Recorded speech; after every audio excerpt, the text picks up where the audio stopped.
Hello. Here we are. We got to get a better intro. Tim's getting me some coffee. We are very pleased today to have Miss Lauren Wacaser back with us. Say hi, Lauren. Hello. And Tim's here. Tim's here. Does his mic work? Do you see the little volume? Speak into it. I am speaking. I don't know if it's working. It's check on you here. The world can hear Tim. You'll never be the same. We are here. By the way, thanks for coming. Absolutely. I enjoy it. We're here going to talk about deconstruction and deconversion today. As always, if you're out there watching, and we'd love to know you're out there, if you'll let us know, put your name up there, give us a like, and that sort of a thing. I think the way that we're going to do this, what do you think, is just kind of, she's got questions. We don't have any answers, but we're going to try. I'm sure you do have answers. Does that sound okay to you, Tim? Yeah. All right. Just a long bit, right? Well, by way of introduction, to this is actually part 2 of we met before. We got into a lot of different things. Now, I want you to just kind of start and talk about some of the feedback you got after the last episode when we were talking about this. Tell us about some of what you experienced. Okay, so when we were talking last time, we were trying to identify deconstruction and to separate that from deconversion. Right. And so some of the points we made last time were some of the fears that come with the word deconstruction in and of itself. Some people in, right, I'll say the older generation, tend to be a little bit more fearful of when they see... That's mean, you, Tim. Okay, however you want to identify yourself. Sometimes we can get scared when our friends, our family, our loved ones are having questions or having doubts about their faith, and they are in this process of deconstruction. We tried to make the point that deconstruction can be healthy, it can be natural, and it can definitely comes in time of tragedy and trauma, and we can almost expect it to occur. What we try to avoid in that process is deconversion, where you completely walk away or abandon your faith. And so some of the feedback I got, hopefully people will go back and watch that podcast again. Yeah, I'll put a link to it in the comments. Yeah. When we get done, I'll put a link in the comments. Okay, perfect. Because I think some people took some snippets out of that podcast, and maybe they just came in later in the live stream and didn't see the full thing. But some of the feedback was just confirming those fears, and people having a really hard time with us even talking about deconstruction being healthy. It can be, and we can go over that today, and we can hopefully answer some of those questions for people who have tried to walk with somebody through that and just didn't know how to approach it or didn't know how to walk with them. Not to derail the feedback, but I'm curious, just popped in my head. Do you have an indication from the people that you talked with about why they felt like there was no healthy option to this? Oh, probably just church culture, like we talked about. It could be the way that they're, when I say the church, I'm talking about believers. I'm not talking about your specific church. Although it could be that. It could very well be the leadership in your church culture. Trying to shy away from that because they definitely don't want people leaving. And they don't want people to start questioning because they worry about someone else's question, and then so on and so forth. So the feedback I got as far as their root cause, it could just be the way they grew up as well. You don't question anything, not just church, but just anything you were taught. Because it does come from an older generation, although I know there are some people my age who probably feel the same way. Well, if you could characterize for us the difference between the feedback you got from, say, the boomer generation, as we would call it, or versus the millennials or folks more close to your age group. Was there a difference in the feedback, and if so, what was it? Absolutely. So the feedback I got from the boomers was a little bit more skeptical, and a little bit more, they had more questions. Whereas the millennial feedback that I got, and I'm not just speaking about millennials, it could be Gen Z. I really don't even know where those lines are anymore. But the Yeah. younger generation, I had some really positive feedback, and I had several people reach out to me who either are just no longer in church, they're in a deconstruction phase themselves, and they thought they were alone. I even had one lady say, like, you've given me hope. I didn't realize that I was allowed to do this, and she hadn't shared with anyone that she was starting to question things. So the younger generation is more receptive, obviously, to deconstruction, I think, because we even talked about it last time. It's more of like a trend or a hashtag. Yeah. And I just don't think the older generation was prepared for this big of a wave in the community. Tim, what are your thoughts? Big of a wave. Well, so we're talking about, or it seems like, most thing we're talking about, what's going on inside of our church families and those kind of things, and why is the younger, and I'm using generalities here, the youngers are thinking this and the olders are thinking that. That's a battle that's been going on Yeah. even when I was a younger. Yes. It was That like, far back, huh? yeah, we're talking about when we had dinosaurs as house pets.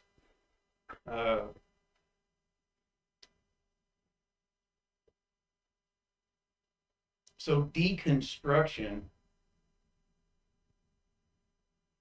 and it's astounding in these new information rich environments that we live in.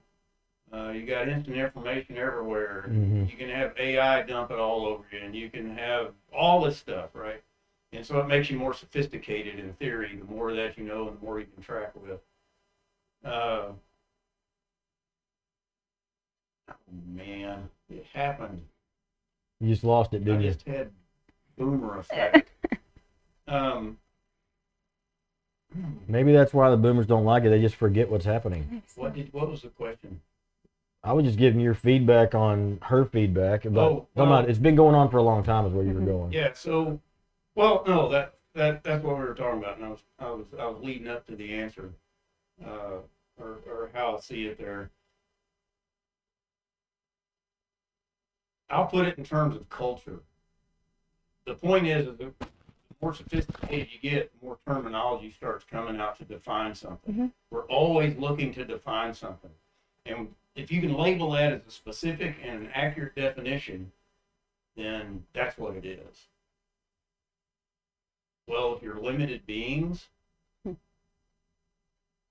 Well, and the difficulty is too is if you're talking with someone about deconstruction and you have different definitions of what that is, right. You think you either are agreeing or disagreeing, and really what you're doing is talking past each other because you mean different things. Well, so yeah, one crowd would be going, "Oh, you're a deconstructionist," or "You're deconstructing," and what you're really doing is you're just questioning. I have no clue how to put this stuff together in my head, and if you're brave enough to ask questions, all of a sudden people that have this term, whether they know what it is or they don't know what it is, now you're in a classification of some sort.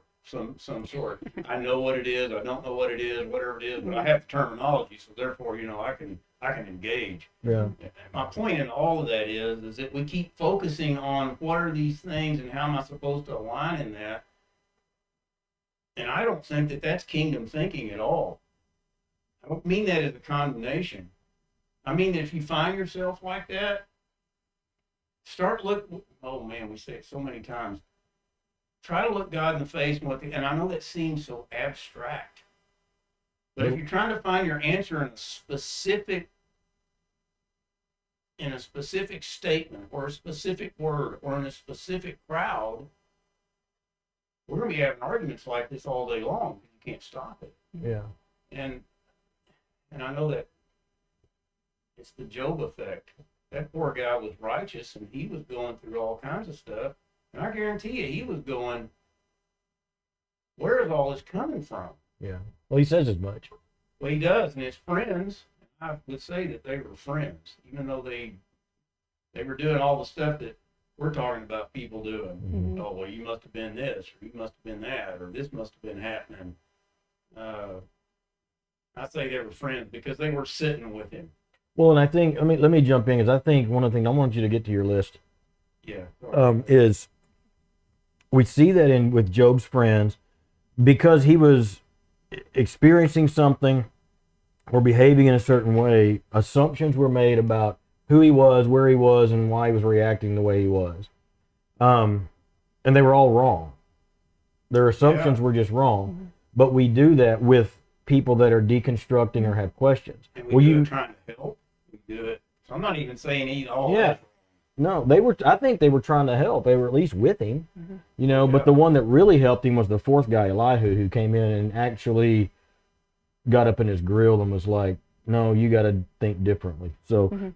maybe we'll wrap up and get back to that. I want to get to some of the lingering questions that you received from people and that you want to talk about. Yeah. So. It's your show. Yeah, oh, well, thanks for being here.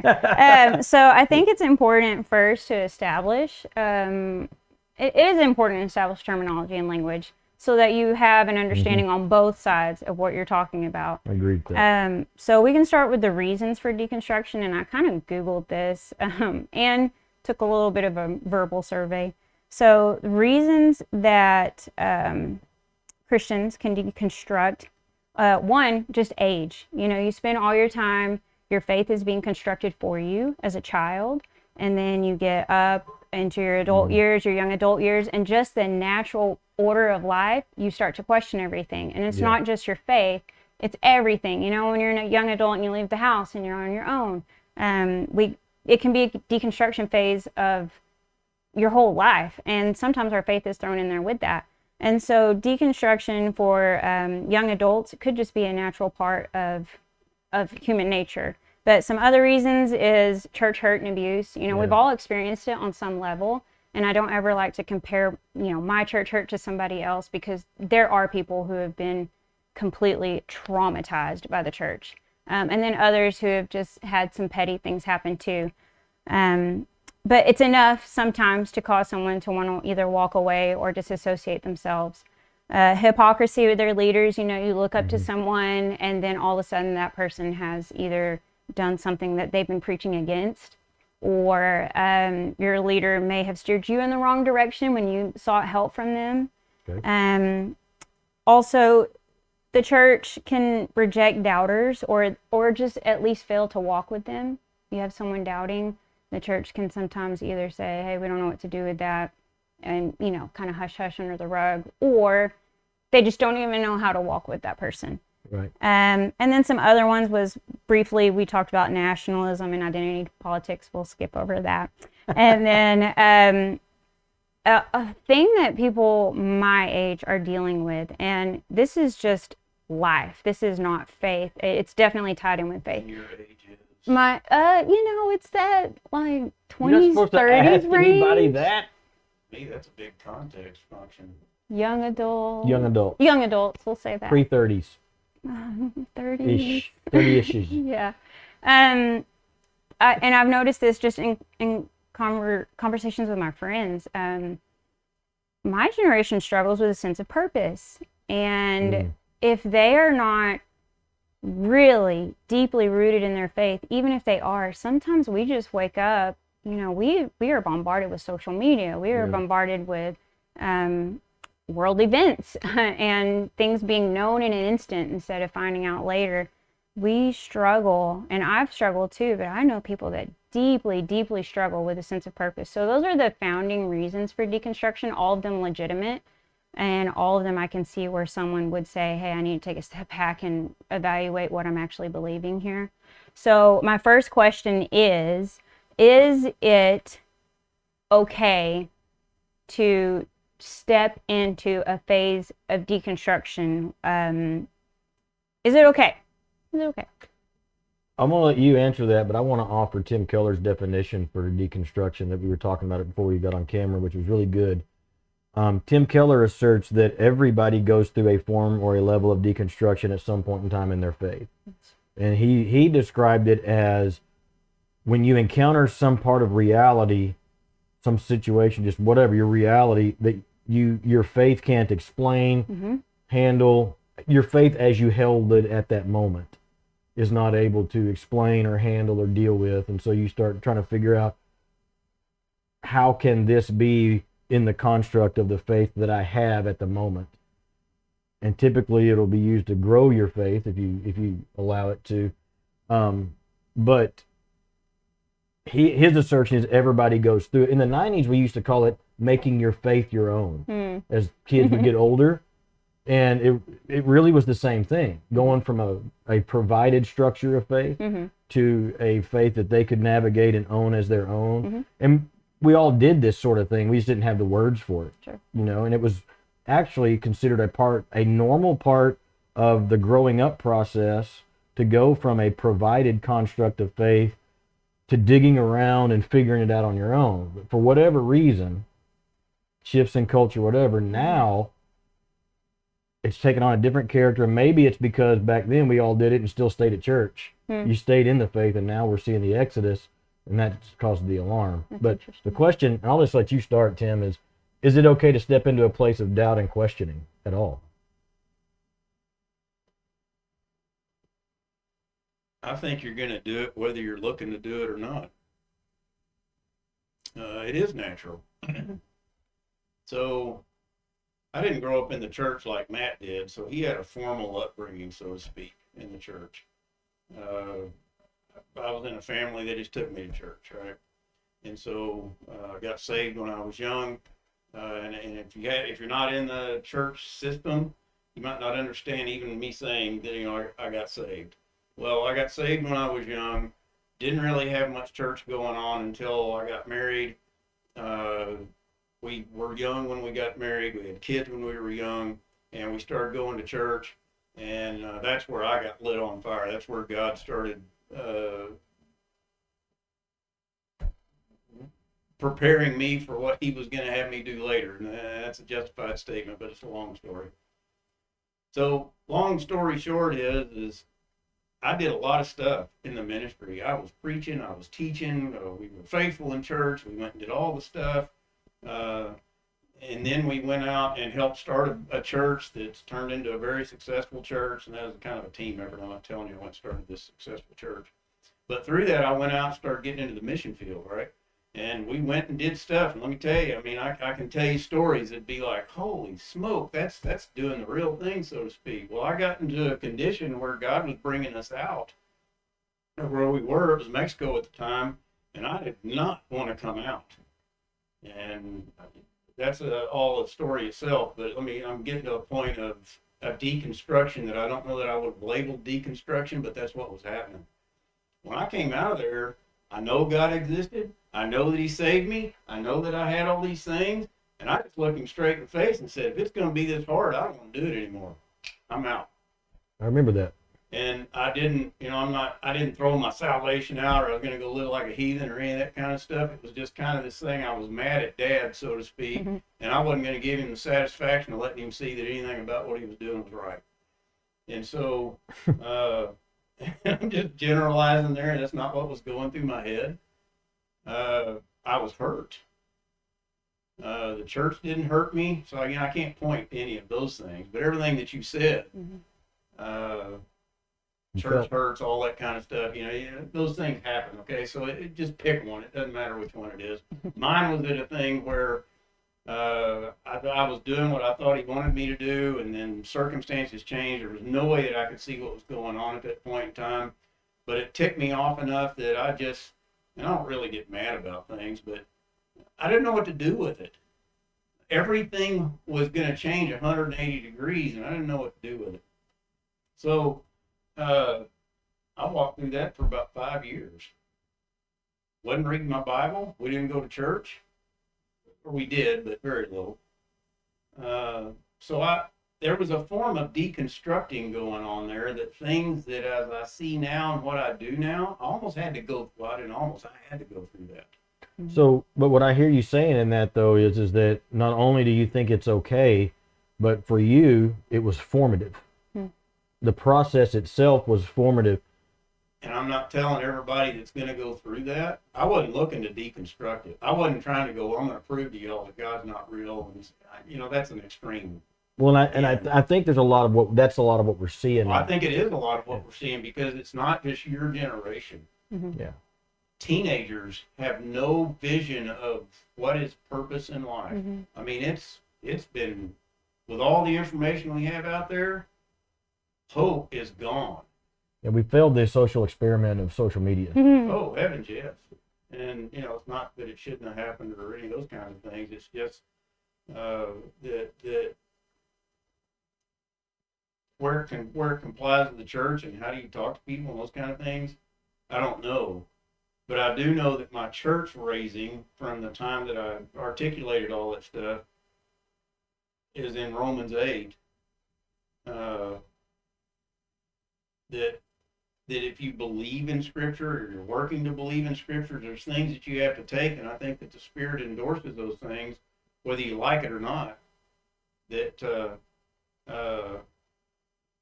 He works out all things for the good of those that love Him and are called to His purposes. Mm-hmm. Even deconstruction. Even in deconstruction, that's my point. That's a piece of it, I think. You're going to go through that. Mm-hmm. You may have had an Orthodox upbringing like you had, or something that was wishy-washy like mine, or anything in between that. Yeah.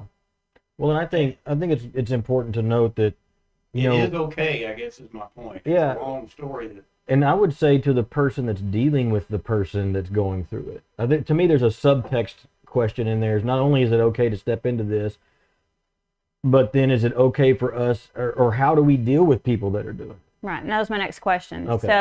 So leading into that, if it is okay, then should the church be a safe place to allow this this phase? And if not, is it between the individual and God? Is it between the leaders of the church and the individual? Who is walking with this person while they're deconstructing? Well, I think I've got a bajillion thoughts going through my head, and I'll try to focus on that particular That's one of question. those it depends situation. It Sure. it depends. And I'm going to say some things, and I'll just say I'll look right into the camera and say, I love you all. And so if it irritates some, please don't let it. Please take it in a spirit of that it's given, which is in love. But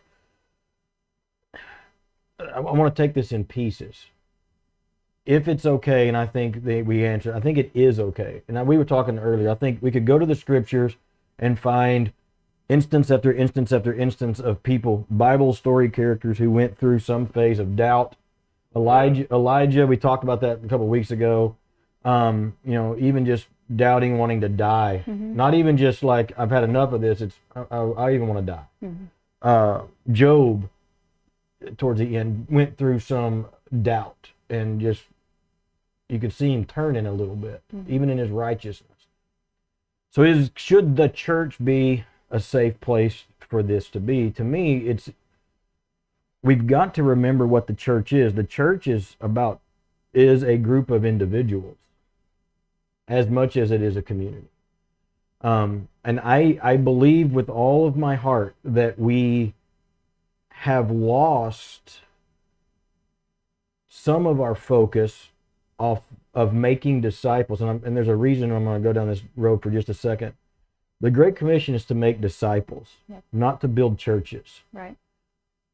Semantically, I could make the argument that they're the same thing, and we could go round and round and round for generations and millennia. But they're not necessarily Not the same. thing. And I think we let our cheese slip off the cracker when we stopped focusing on making disciples and started focusing on making sure people came to the local church and stayed there and loved our programs. Because that is very important, I think, to the question of who should walk through this with somebody. Mm-hmm.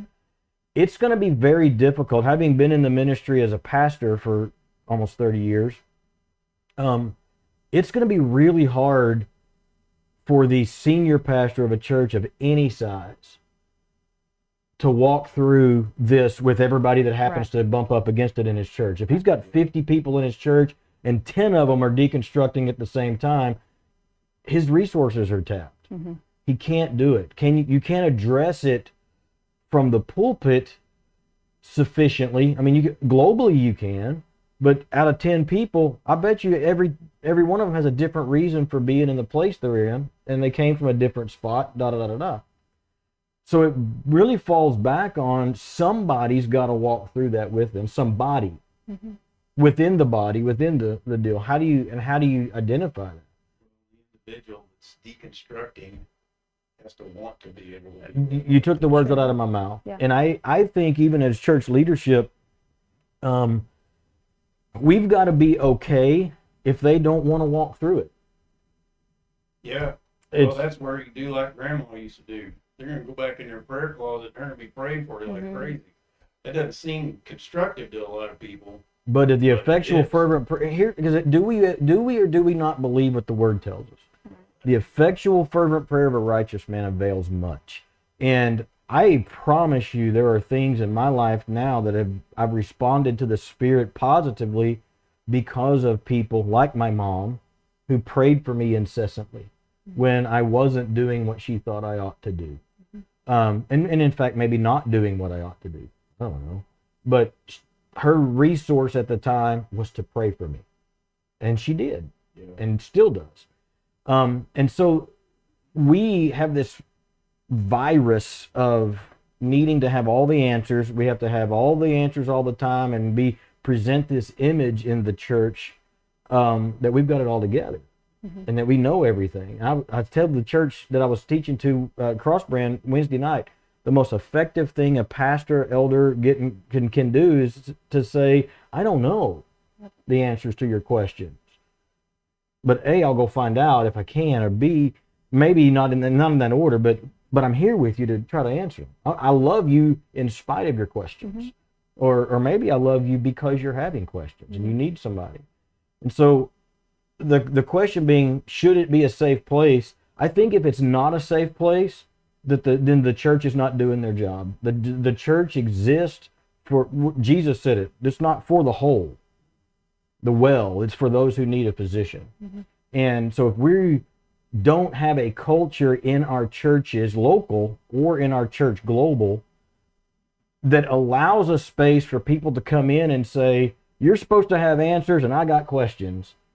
And if we don't have a space for that, I think we've let down our commission of making disciples. I look even into the Gospels, and Jesus went through this. That's what you like Nicodemus. Nicodemus was one of my favorite ones. I think Nicodemus was deconstructing his religion, and we don't know how he came out on that. But he was asking hard questions. Now, he got hard answers. Yeah. But there was a space for it. You see the disciples doing it all the time. But why would you do this, Jesus? Why this? Why that? And sometimes he even got frustrated with them. We see Apostle Paul doing it. He would come in and preach and teach, and they would reject him, and he would move on. We've got to not only have a safe place, it's got to be allowed, but I also believe that if they're not willing to walk through it, we can still love them and care for them and shepherd them, whether they're walking with us through it or not. Does that make sense? Absolutely. I want to turn that around to somebody that's getting hurt. We're talking about what we think people that know should do. So John Mark is a good one to look at. He was in the middle of a battle of whether he should be in one place or not be in one place. And it was between some big heroes of the faith. It was between Paul and Barnabas. And they got into a knockdown, drag-out fight. So we'd look at that and go, wait a minute, you can't be doing all that stuff. The church isn't unified. It's easy to put how it should be, and there's nothing wrong with having a measure to that. But you got to understand that people are people too. Yeah. And so that's true. If you got a powerhouse like Paul, and Barnabas was a powerhouse too. Read the stories. I mean, that guy's all through there. And Paul and Barnabas separated over. I don't have a clue what Mark was doing. He must have been young in the ministry to some extent or another, not necessarily in the ministry. He's just a disciple following these cats around. Well, he was just mad because he didn't come when he wanted him to. Yeah. So, I don't know, label him a boomer, right? This is how you're supposed to do it. You get out of here. You're not even going to be a real Christian when you grow up. You know, some stupid outplay like that. And he may not even have said it, but, you know, somebody might go, oh my gosh, they don't think I'm any good. So you got poor John Mark going through this thing in that part of the story. But later on, who's John Mark? He's the guy that wrote the book of Mark. Yeah. And the one that Paul called at the end to come And through. yeah, now we see at the end where things have kind of come back around. So all I can deduce out of Mark is that he just held the course, right? The biggest wheel, at least as we look at it in the New Testament, well, maybe John Mark wanted to be like him, right? Those are all surfacey things to me. I think he was pursuing the kingdom and he just wouldn't quit somewhere in there, and maybe Paul came back to him later. Or maybe it got developed under Barnabas because Barnabas took him. So that's the that's a good picture of, don't look at it as the church. My church down the road ought to be doing it like this. Look at the people in that church Yes. that have all Yes. the capacities to be able to deal with somebody on a given level and even pass them off to somebody else at some function or another.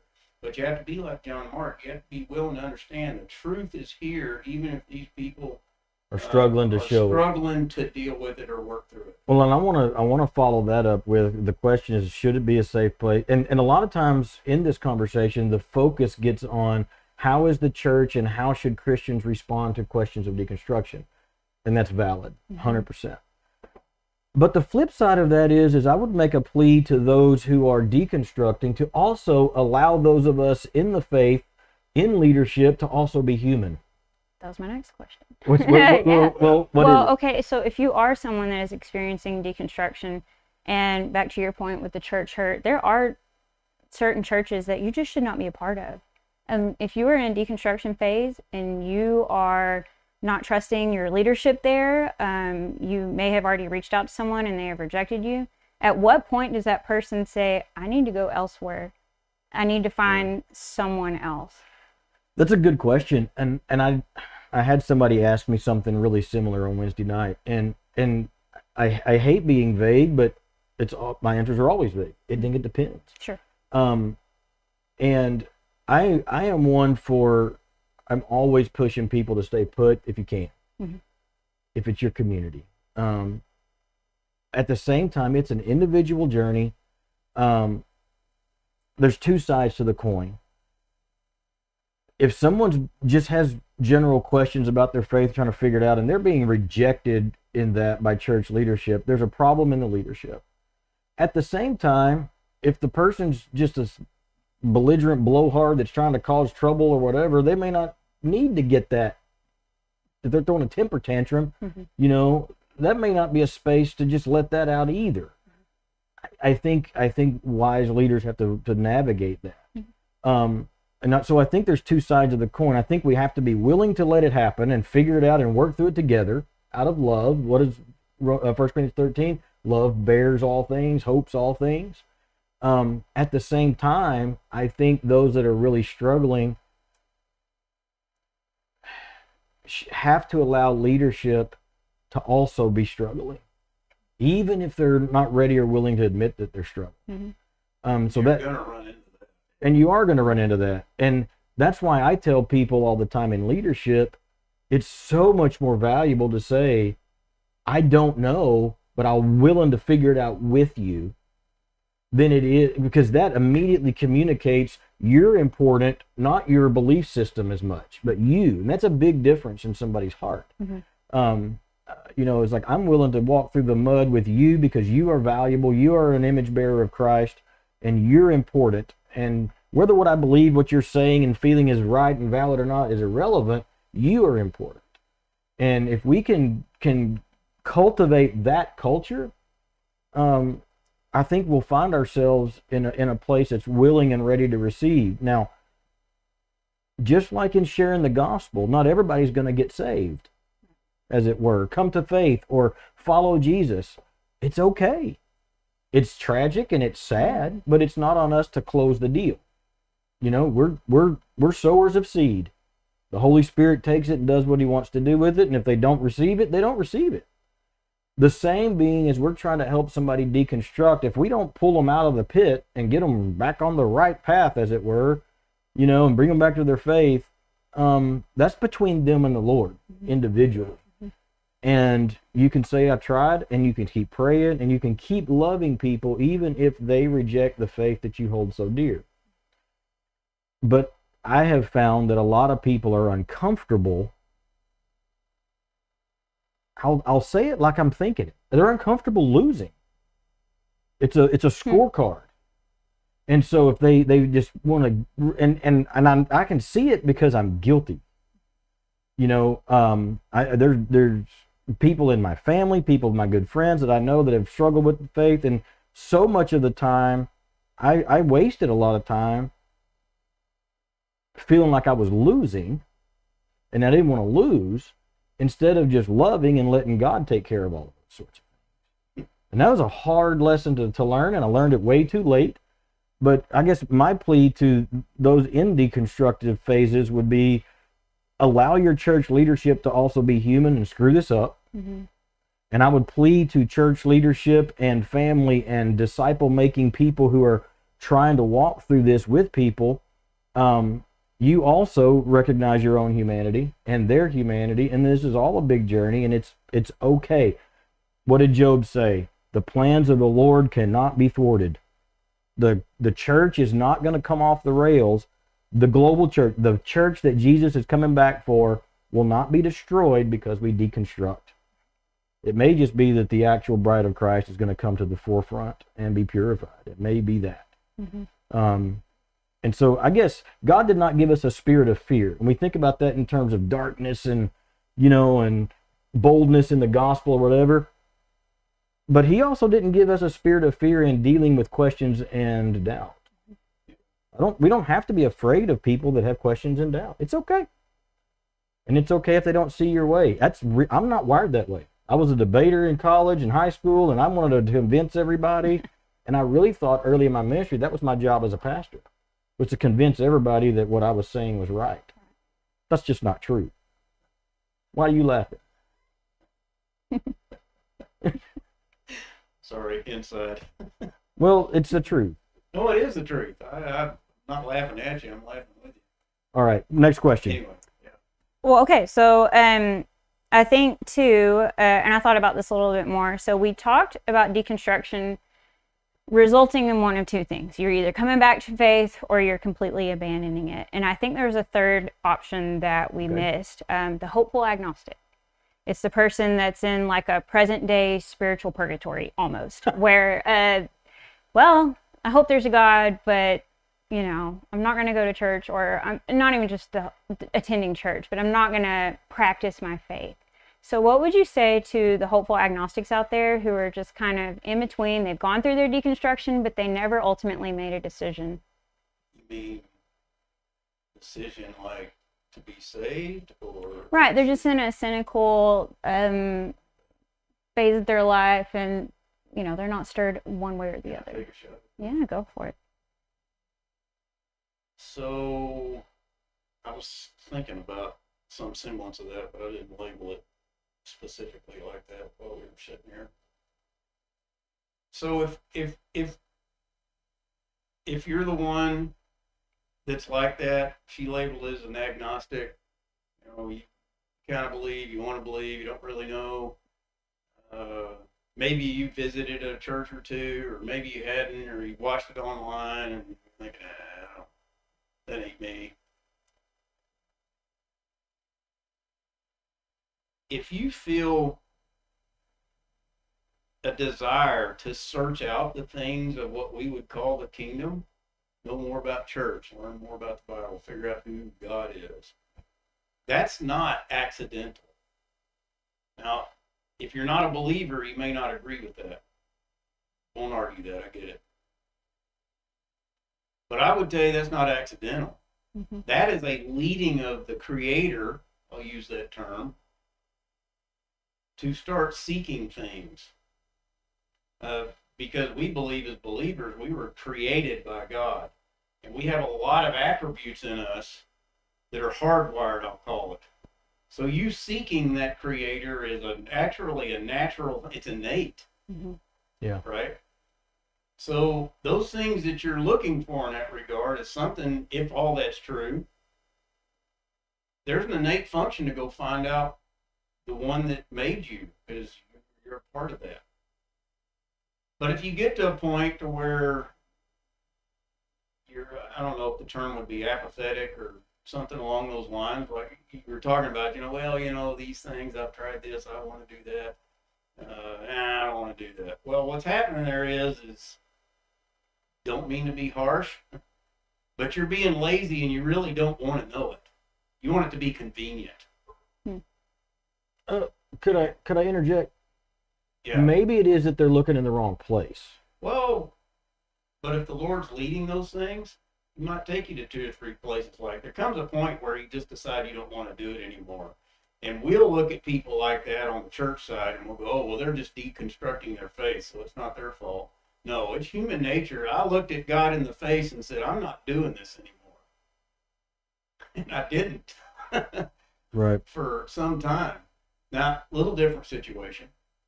But I've also seen that in so many people, even people coming to church. Well, I don't go anymore because I don't like this, that, or the other, or this person, or when so-and-so teaches, I don't go there because of whatever.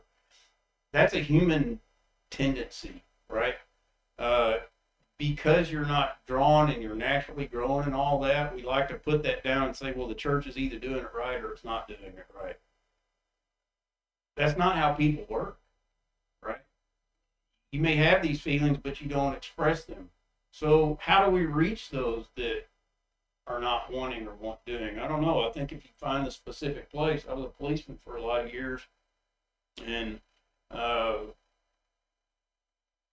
many times, so over 8 years, it's probably happened 15 or 20 times, where I was sitting across the table from a homosexual who had been, this isn't about homosexuals, it's just about a situation that transpired.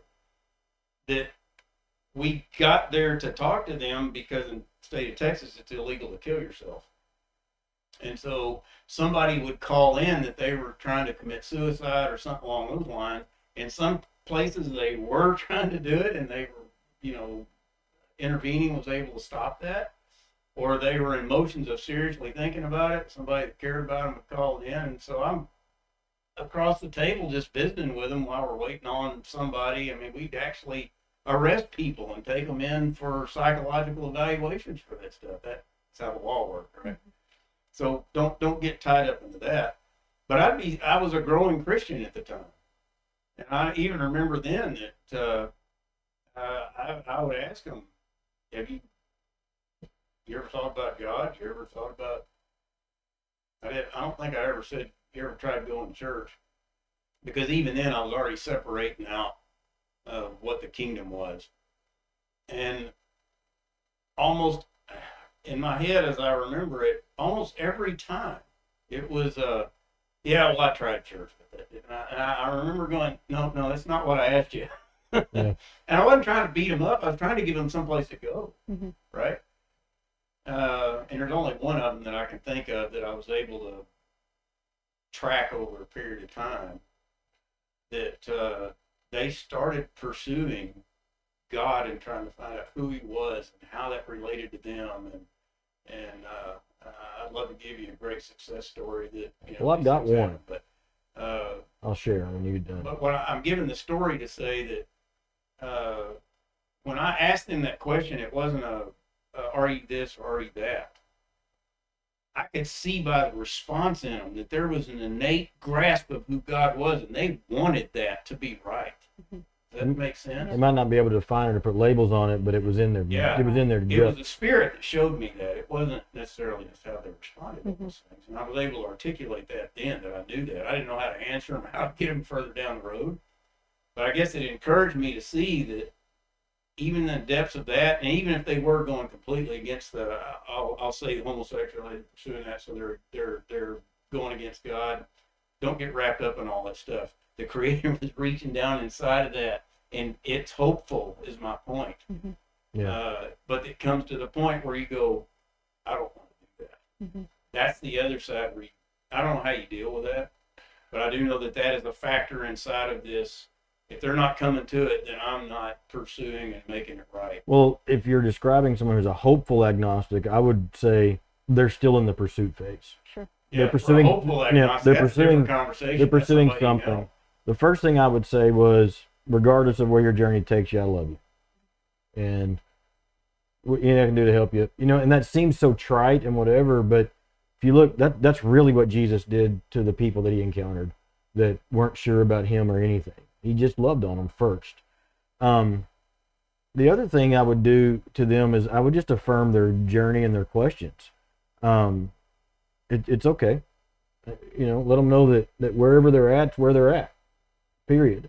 And it's all right. And I would make ourselves available. But the other thing, and I was thinking about it as you were talking, Tim, is I hear people that are in this place saying things like you just said, I tried church. And I would say to the hopeful agnostic, if you're looking for the answers of the cosmos in a human construct and institution, you're looking in the wrong spot. You'll never find it. Now, there's somebody's going to push back and go, but the church is not a human construct. It was made by God. I understand that. But if you're looking for it within the confines of the stuff that we've put around what God built, it's the shadow, not the reality. And I would just entreat the hopeful agnostic to stumble forward and don't give up. Mm-hmm. If you're looking for something and you don't know what it is, just keep stumbling forward and don't give up looking. And when you need help or you feel like you can't do it anymore, to call me and I'll stumble with you. My success story, and I'll do the quick version, is a kid when I worked out at the rehab center. He was an atheist. He wasn't even hopeful agnostic at that point. He was just, because of his background, some things had gone on. There is no God, and even if there were, he's got to be evil. Yeah. So he was probably on the cusp of agnosticism versus atheism, just simply because he couldn't explain some things. Right. And I was witnessing to him at one time when we were talking, and he was just like, "You'll never be able to prove to me that there's a God." And I'm like, I don't know. I guess it was the Spirit, because I was like, "Bet, let's do it."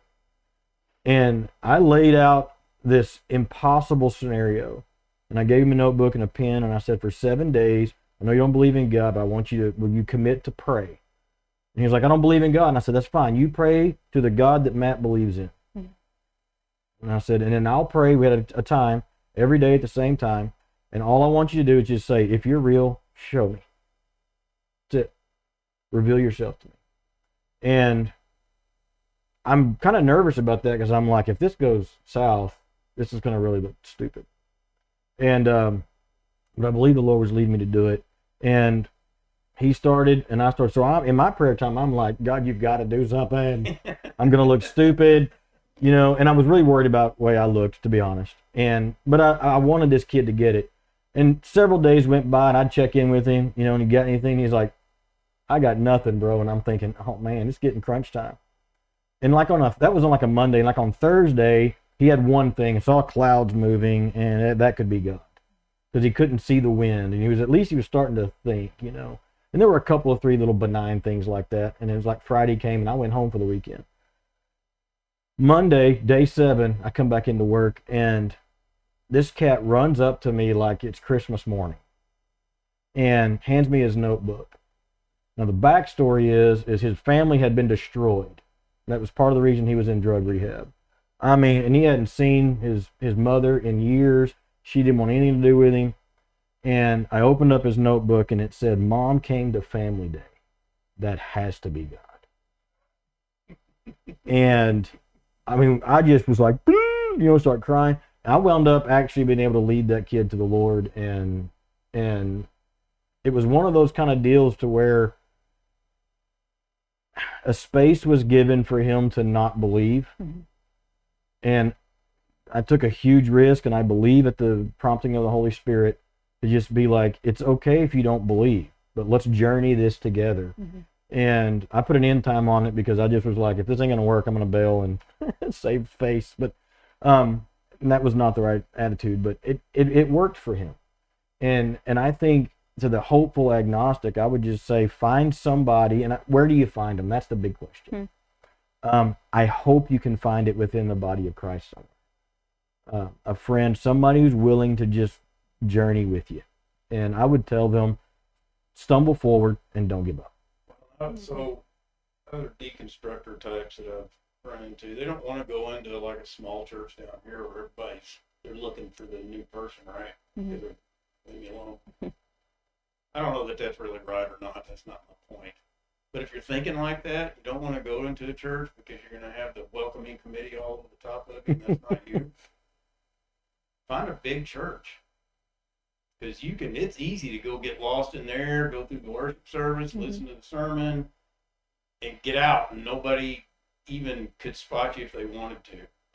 Now, a lot of people say, oh no, they got to have that. I'm just talking about people that are looking, right? Yeah. Because then you can get in there and you can think, I'm even guilty of that. I used to have to travel a lot for work, and I didn't want to have to go glad hand and stuff because I was tired, I was beat, I'm on the road and not at home. So I'd go find a big church and go in there and do that. And it was great. Good tip. So there's venues and there's ways to go to pursue when you don't know what to do and how to do it, and you can still remain, you can have that space, right? Well, go ahead. I'm sorry, I didn't mean to cut you off. Well, no, I'm just throwing it out there as an option. Yeah. So if you're the agnostic and you're looking, but you don't want to have to explain who you are and why you exist and all those things, go. Call Lauren. Oh. No, and or somebody like that. I would say open up your ears to listen for people who are willing to listen to you. Yeah. Serious as a heart attack, send our ministry an email. Find somebody that you hear talking about it in a way that you feel like, hey, I could talk to that person, and enter the conversation. Don't be afraid of that. Just stumble forward and be going. We got like 6 minutes, but closing thoughts. Okay, so I don't have any more questions, but just something that you were saying about talking with that person as a police officer in that moment of crisis. It's just convicting of me all of a sudden. I know I've been guilty of it too, but I would hope to encourage people. I grew up in the late 90s, early 2000s evangelism explosion kind of thing, where you just go and knock on people's doors and you're just super eager to go out into the streets and talk to these people you've never met, and you almost have this fiery passion about you. Your inhibitions are gone. You're just there in that moment with them. And then when someone in your own church approaches you, at least in my experience, you may not have that same fiery passion to want to walk with them in their struggles. And so I would just encourage you to be just as eager about that person in your life that is having doubts as you would be going out into a street ministry or on a mission field. And y'all know what I'm talking about, believers, that zeal you have. I do. And to just keep that passion alive. And yes, like he said, if you do have questions, please contact me or any one of these guys. Love to talk to you. We could point you in the right direction at least. And I want to encourage, if you're out there and you're in church leadership, and you're not really open to the questions, that's on you. And I would encourage you to go stare in the face of the Lord and figure out what it is about you that's not okay with people asking questions. And if you're out there and you've got questions, you're in a church and you're not finding anybody that's walking with you, my guess is that they might not know that you need them to. That's true. Yeah, that's a big one. Don't just assume that they don't want to walk with you. They may not know you're there and need them, or they may honestly not know how. And I would say keep asking.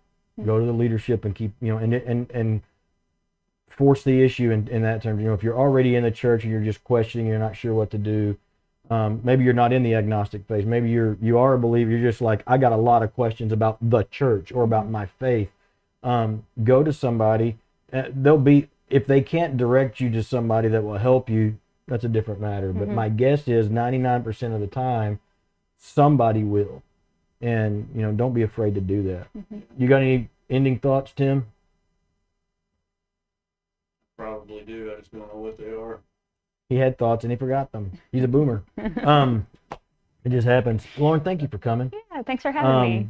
We were talking beforehand. Maybe, I'm not joking, maybe one of these days we'll do an episode on Christian nationalism. Oh, because man. Tim and I have some varying views on some of that, and we can fight on camera. And not like physically, because I'm a lot bigger than you. But that would be ugly. But anyway. Do it in October, November. That would be a good time to Yeah, do that right before podcast. the election. Right before it. Everybody else is doing election. Everybody's all episodes. stewed up. Yeah. Before we do close, I do have one very important thing to say. We're right around the corner from our annual March Madness Bible giveaway fundraising campaign. Every March, everything that comes into the ministry financially goes towards purchasing Bibles to go out, and we usually partner with another ministry. This year, we're partnering with a ministry called Real Vita TV. You got to look them up. They're on YouTube. They're on Spotify.